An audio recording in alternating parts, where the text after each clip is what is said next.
find the real philosophers. Just imagine you are freshly arrived on planet Earth and go find the greatest beings first. The first thing that you are going to discover is that people are going to disagree who the great beings are. That does not mean you should settle or find a compromise. It means look harder. It means seek better directions.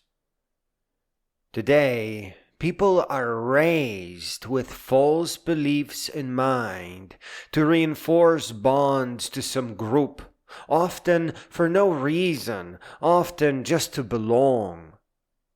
Purposefully warping a mind should be a terrible crime, and it should be seen as humanity's darkest idea.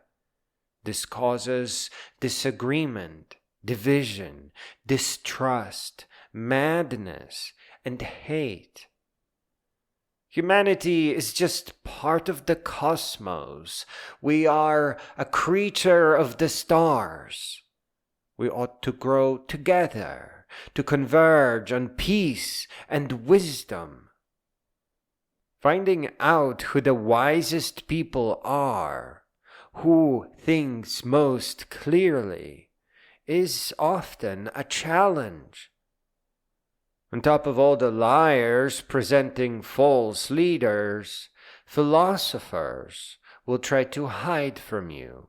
Socrates always said he knew nothing, both as a joke and to be safe, at least for long enough, and to avoid falling prey to false beliefs himself.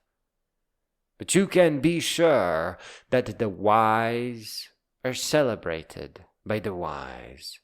So once you find one of them, you'll find the whole network of philosophers, each a timeless creature put in charge of a new height, each rising progressively higher and each thinking more clearly.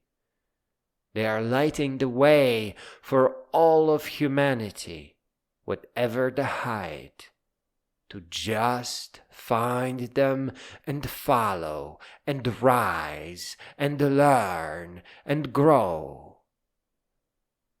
Most philosophers specialize in something. They don't usually call themselves philosophers. My favorite ones are troublemakers, adventurers, and teachers. They are, without a question, the true leaders of the world. But they don't call themselves philosophers. And they certainly cannot be bothered with elections. They are to live their own happy lives in the way that makes them brilliant. We are to find out who they are and to listen, to learn, to rise to their heights, and to at least watch over whatever threads end all too soon. And if we have it in us, to pick them up, even if just for a time. Someday indoctrination will end, but until then, find a library and find out who the authentic great beings are, who all the world's clear-thinking intellectuals are grateful for the most. Take to safe and quiet little adventures and bring your books, narrated or on paper. Please, inherit your wisdom so that you are neither misled nor forced to build from the very bottom, but rather resume at one of the heights that a philosopher left for you.